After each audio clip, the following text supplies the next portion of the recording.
lagi itu saya pernah dapat uang 100 ribuan 5 lembar, yang uang itu kalau dibelikan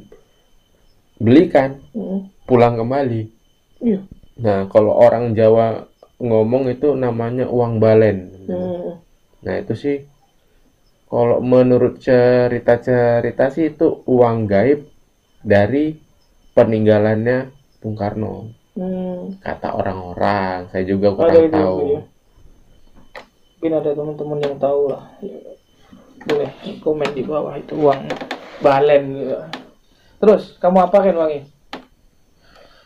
Untuk awal sih saya nggak tahu itu kan, ya sempat saya belikan. Dapatnya gimana? Ya saya gara-garanya tuh ada nenek-nenek minta makan. Nah, statusnya uang saya tuh tinggal 4.000 rupiah. Ya, karena saya hati kecil saya tuh memang bener-bener nggak tega, ya saya belikan. Saya pergi ke pasar karena statusnya di dekat pasar kan, di satu daerah lah gitu kan. Saya belikan nasi di pasar, saya ngomong sama yang penjualnya. Terus saya dikasih 2 bungkus dan uangnya semua saya kasih, nggak diterima.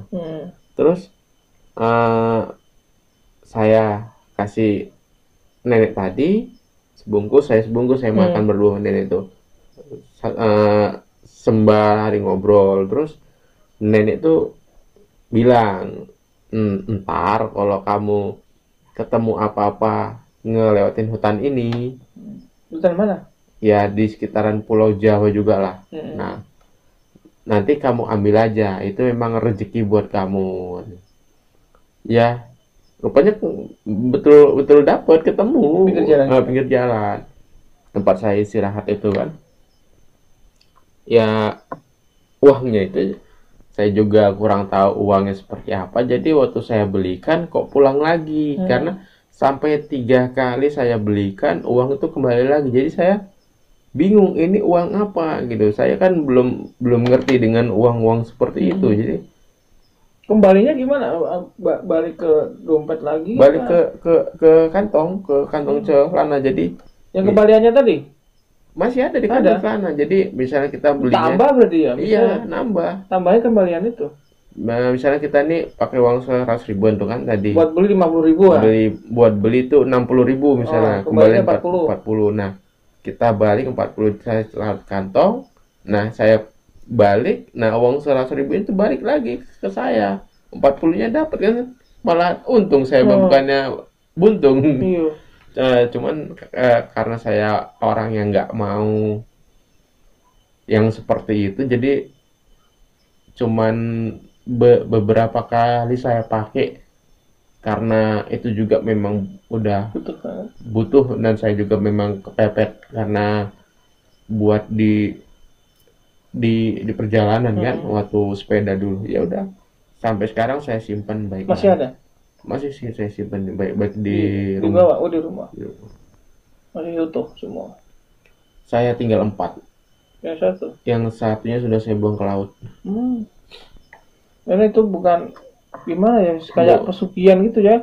Bisa pesugihan itu kan bukan hak kita. Uang itu, uang balennya itu kan bukan hak kita. Sebenarnya sih kalau yang saya pernah pelajarin, saya pernah tanya-tanya dengan orang tua, sebenarnya itu bukan sebangsa pesugihan ataupun apa, itu emang pusaka. Itu sejenis pusaka, dan itu sejenis bengker gaib. Merinding saya ngomong gitu. Merinding gitu. Nah, tapi iya merinding aku. Di pohon kantil sampai ke kanan. Pohon kenanga. Kenanga, kantil kan yang kecil. Nah, itu kayak bengkernya gaib. Nah, jadi itu memang emang ada yang seperti itu. Tapi juga nggak fair lah kalau uangnya itu. Ibaratnya kita kan nggak kerja, nggak dapat uang itu. Cuma ya buat pengetahuan aja kalau memang itu benar-benar ada toh. Dan nyata kamu yang ngalamin. Setelah pulang dari sebenarnya waktu berangkat dulu naik sepeda, apa cuman Alasannya apa? Cuman dari kamu punya penyakit terus pengen bebas? Apa ada alasan lain? Banyak hal yang emang harus di dipikirkan ya. Banyak hal lah yang nggak perlu diperbincangkan. Ada Berarti ada selain itu ada cuman ya nggak cuma satu alasan, mungkin ada problem apa gitu. Dan di sela-sela saya keliling Indonesia waktu sepedaan itu, saya sempat melakukan perjalanan jalan kaki 2 kali. Kemana? Dari Sabang ke Jakarta. Jalan kaki. Memperingati hari kemerdekaan Indonesia yang ke-72 tahun. Saya harus tepat 72 hari sampai Jakarta. Sampai juga? Sampai hari ke-71 itu saya nyampe tahun Jakarta. berapa? 2017. Ngambil momennya 17. 2017. Katanya 2015 sampai 20 ke timur. Saya sempat berhenti, sepeda saya tinggal, saya ke Sabang. Pulang ke Sabang lagi, berjalan, balik ke Sabang, terus baru berangkat melanjutkan perjalanan lagi. Oh gitu. Dan saya juga pernah jalan kaki itu dari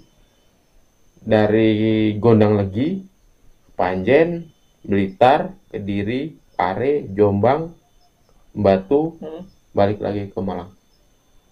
Jalan juga? Ya, 6 hari. Dari Malang, lama berarti di Malang? Enggak, kalau lama sih enggak. Dulu waktu jalan kaki itu karena emang saya pas singgah di Malang, terus ada satu komunitas sepeda yang ulang tahun. Saya cuman pengen jalan kaki dari saya ngeres di Malang, saya pengen jalan kaki. Apakah saya masih mampu gitu? Jadi saya jalan kaki itu dari Gondang Legi, startnya Gondang Legi, Panjen, Blitar, Malang. Blitar, Malang. Panjen, Blitar. Gondang Legi ke Panjen, Blitar, Kediri, Pare, Batu, Jombang. Karena statusnya yang acara di Jombang. Jombang baru Batu, baru Malang. Jalan? Ngandel enggak, jalan terus selama kalau nggak salah tuh seminggu nggak ya? Apa ya, kebanyakan orang kan berpikir naik sepeda sama naik motor itu secara kasat mata pasti banyak pengeluaran naik motor. Kebanyakan padahal orang itu kebalik. Kalau saya bilang lebih hemat pakai motor. Karena kalau saya pribadi ya, perhitungannya gini aja. Per 100 kilonya itu kita butuh bensin berapa? Nah, hitunglah. 100 kilo dulu. Kalau motormu apa? Kalau misalnya kayak motor saya tuh Astra itu 20.000 bisa nempuh jarak 100 kiloan lebih. Iya. Nah, hitunglah 100 kilo 20.000. Nah, buat beli minum aqua 1 botol, buat beli makan 10.000 lah. Hitunglah sehari tuh kita keluarkan 50.000. Kita udah sampai nempuh jarak 100 kiloan lebih.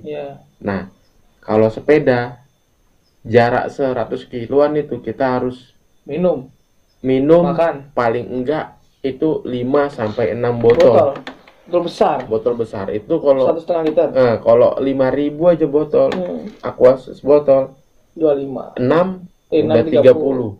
Belum makan, belum rokok, belum suplemen, pasti ya vitamin.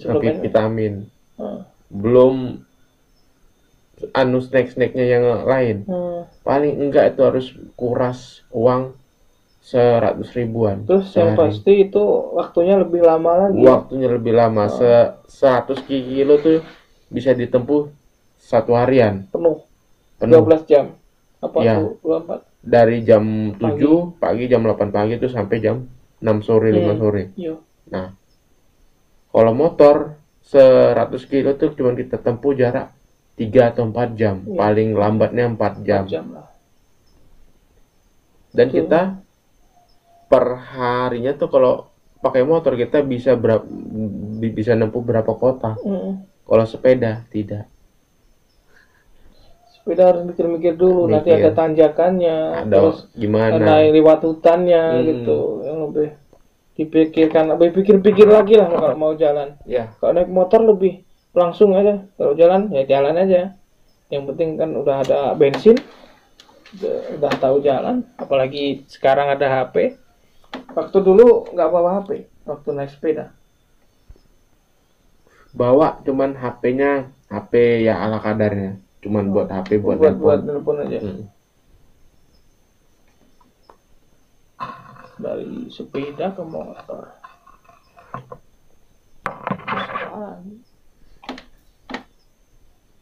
Kalau basic sih sebenarnya ya sepeda.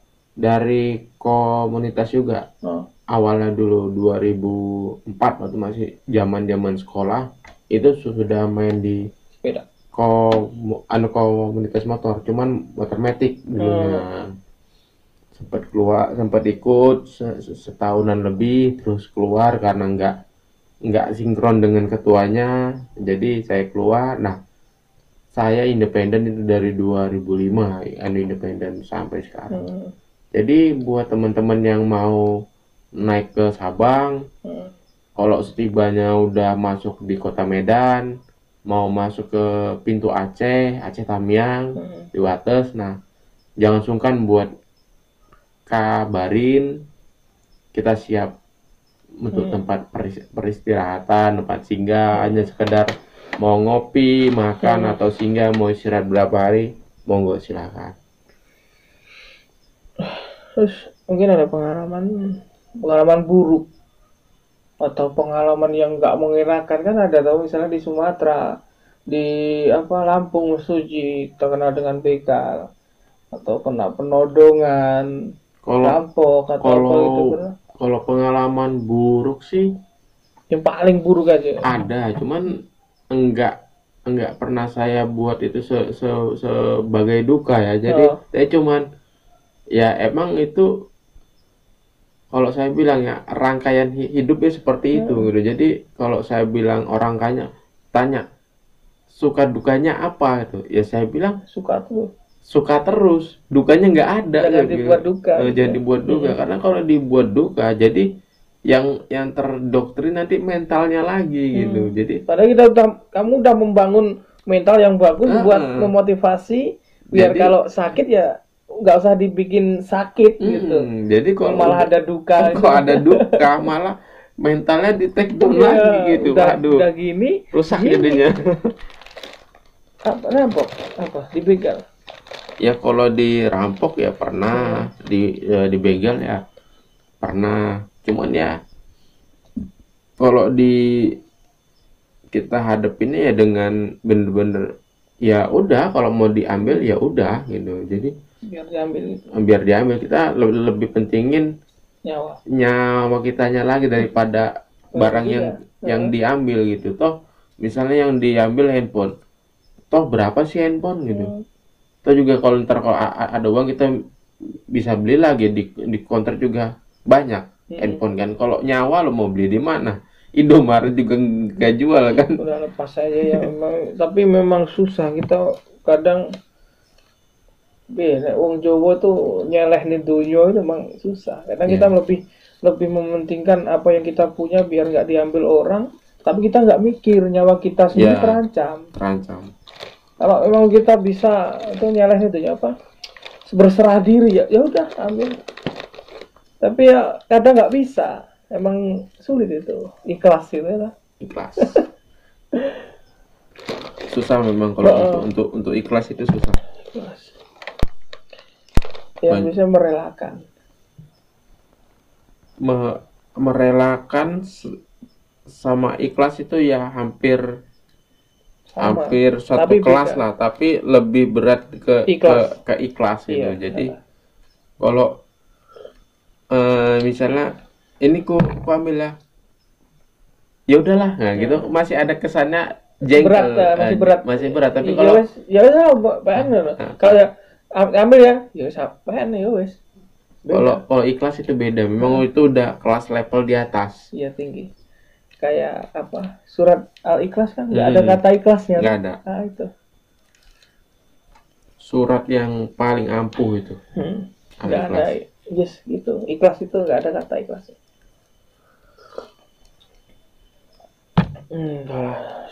Ya, mungkin ini buat pengalaman teman-teman. Terus ada lagi, ini kan kita hidup di jalan. Kalau aku kan mungkin kan masih ada sokongan dana dari kontenku lah. Terus mungkin ada donatur, ada teman-teman yang support gitu. Kalau Mas kan mungkin dana pribadi, kalau enggak di jalan itu cara cari uang atau biar bisa punya uang terus bisa melanjutkan perjalanan, mungkin buat referensi teman-teman yang mau jalan supaya nggak minta-minta. Kalau bisa jangan minta-minta. Soalnya kita itu sama-sama hidup di jalan, terus meninggalkan tempat yang kita singgahi itu harus membawa cerita atau kesan yang baik. Iya, jangan sampai kita sepulang dari sana terus jadi sana jadi omongan, terus omongan yang buruk pula. Nggak bisa, jangan gitu ya kan. Banyak itu di kita, saya nggak usah jauh-jauh ya. Saya aja waktu main ke sana ada cerita buruk dari teman yang pernah singgah ke situ, gini. Terus cerita yang pokoknya yang kesannya itu nggak baik lah, buat diceritakannya. Ya kalau bisa ya membuat kesan yang baik, jangan membawa kayak ibaratnya nelek Mas. Nelek neng kono, ambune cek bangga diambu karo wong liya.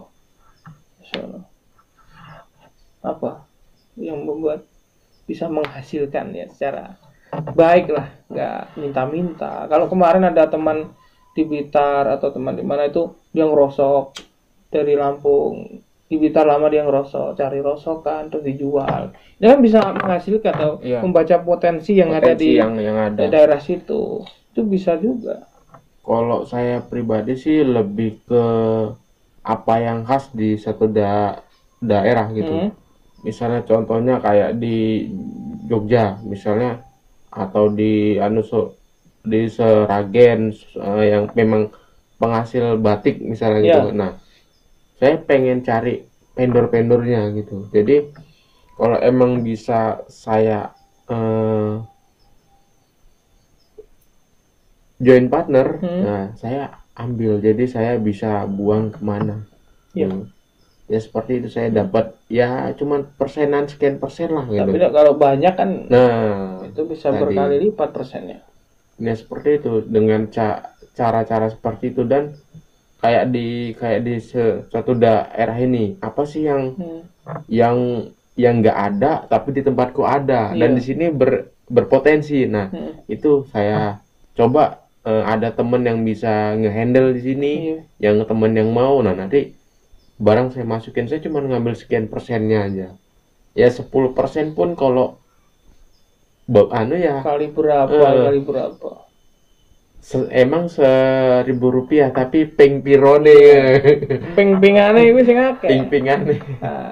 Ada lagi selain dari lokal, apa jualan apa? Ya kayak saya pribadi, perjalanan saya ini sih penyokongnya sih cuman saya menjual t-shirt, souvenir kayak kaos. Nah, itu memang saya coba pengen ngerintis brand saya sendiri gitu.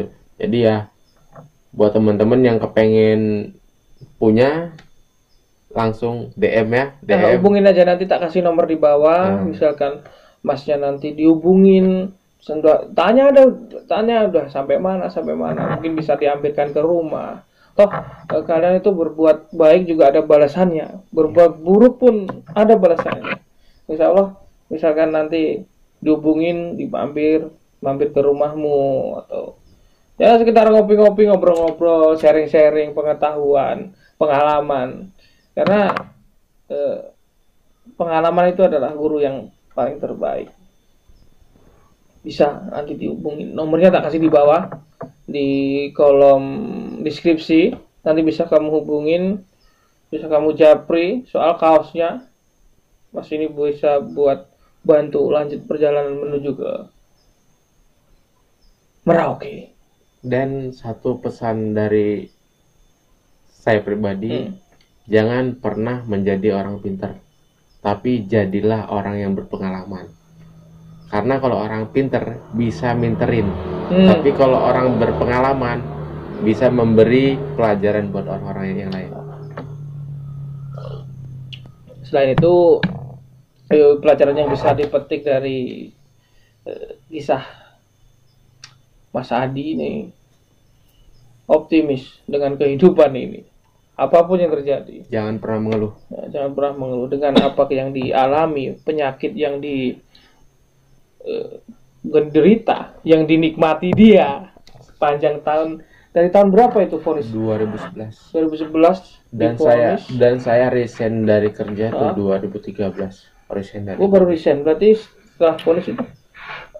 Sempat ngedrop apa sih? Sempat ngedrop. Itu karena kamu ngedrop terus dites, apa kamu ingin inisiatif ngetes saja?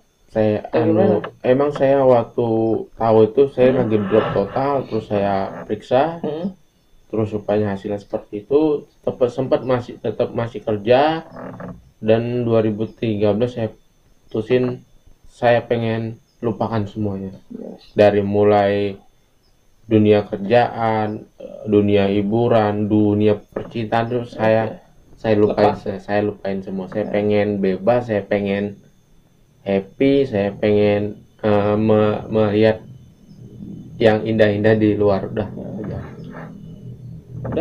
ada kata-kata lagi yang ingin diungkapkan pada teman-teman semua, apa keturut kepada diri kita sendiri, dirimu sendiri apa? Saya cuman bisa memberi omongan lah, jadilah dirimu sendiri, jangan pernah berperan seperti orang lain. Jadilah dirimu sendiri, apa adanya kamu, itulah kamu. Jangan memaksakan kehendak harus ini enggak. Jadilah kamu diri sendiri. Cukup sekian berbincangan. Karena kalau ngomongin soal pengalaman itu nggak ada habisnya. Mungkin nanti kamu mungkin kamu bisa hubungin Mas Adi, nanti bawa ke rumahmu kalau misalkan dekat. Tanya aja apa, sharing-sharing, ngobrol, biar enak ya. Kalau di sini nggak ada habisnya nanti. Memoriku yang habisnya deh.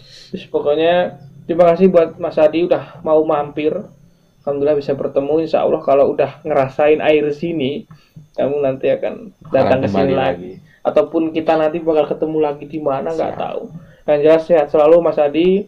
Semoga apa yang menjadi tujuan bisa tercapai, dan semoga selamat sampai tujuan, sampai rumah, dan nggak ada halangan apa-apa. Dan yang terakhir, semoga masih diberi umur panjang dan nggak dimatikan secepatnya. Ya. Ya. Dan jangan lupa bantu subscribe ya juga. Jangan, nggak usah subscribe. Apalah subscribe baiklah, nggak usah subscribe. Mau disubrek, mau subscriber. Aku nggak pernah suruh subscribe gitu. Ya udah kalau kamu suka ya. Kalau mau nonton nggak mau udah. Nggak pernah aku suruh subscribe, like nggak usah. Kalau kamu suka ya di like, ya terserah kamu. Unlike ya terserah kamu. Yang jelas kita itu berbuat baik ada balasannya, berbuat buruk ada balasannya. Apapun yang kamu lakukan di dunia ini ada timbal baliknya. Yes, pasti. Assalamualaikum warahmatullahi wabarakatuh. Sampai jumpa, salam sejahtera bagi kita semua. Dadah. Ini motor Mas Adi. Star, Honda Star ya. Ya, Star. Bintang. Kau ini kayak gini ki. Amin. Bintang di surga. Model chopper ya, tadi ki soke wis dipati, dilas di model kayak wesi ngono kuwi. Iki ben gak nyekok. Jadi kelebihane nggak eneng soke, semakin banyak barang bawaan ku nggak samar nek kandas nggak so. Cuman kelemahannya jalan susah, pinggangnya yang bosok. Tuh bawa merchandise dari Mas Adi, bisa dibeli. Bisa dihubungin nanti yo, nomornya ada di bawah pokoknya. Yang kemarin ya Mas Adi. Siap. Oh iya. Saya kemarin bawa iguana toh. Ya ora ora kuwi.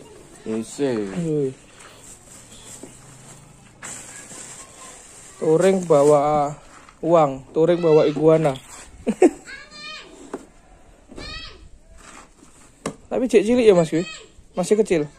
Umur 4 bulan. 4 bulan. Sehat tuh. Sehat. Wingi anu rada lemes no.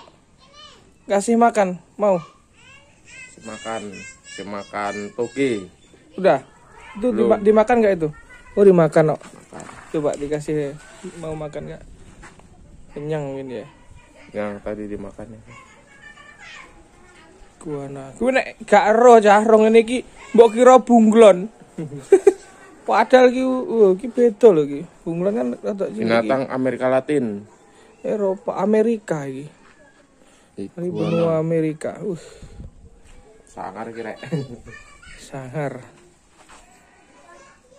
Ini mau prepare Mas Adi melanjutkan perjalanan ke kandangan dulu. Mau bikin kameranya dikasih mic dulu di dulur kandangan dari teman. Bawa apa aja Mas ini teman? Selain iguana. Tenda. Buat alas yo. Ya buat alas. Iya Deng, kemarin ini kan motor ngasih tuh, dari ngasih tuh. Iya. Dari masnya apa kakak? Dikasih sama abang sepupu. Sebelumnya dia berangkat dari Aceh itu 2 orang sama temannya 1 orang boncengan naik 70. Ya naik 70 tapi di tengah jalan dia malah putar balik atau enggak, pokoknya pisah lah di jalan. Akhirnya Mas Adi melanjutkan perjalanan sendiri. Enggak tahu lah nanti ketemu apa enggak. Selain barang bawaan, bawa apa aja? Bawa yang paling alat-alat buat tidur, alat camping, sama bahan-bahan makan paling. Alat bawa apa? Perbengkelan. Alat kunci bawa. Kunci. Oh itu. Kayak tenda juga bawa buat mana tahu kita stay di pantai atau di mana itu kan. Kompor, panci. Kompor pasti yo. Enak. Ya bikin ngopi-ngopi di jalan. Enggak apa samar itu. Enggak khawatir kalau hujan basah itu. Aman. Depan. Ini kan otomatis kalau hujan kan basah ini apa? Ya. Sarung. Tuh. Enggak basah sih ini. Kalau ini enggak, ini kan air tuh. Ini. Basah. Ini juga plastiknya juga enggak basah kalau kena air. Chopper. Sini ki wujudnya ya, menawa ketemu di jalan, diajak ngopi, di stop, diajak ngobrol. Pokoknya semoga selamat sampai tujuan Mas. Nggak ada halangan apa-apa.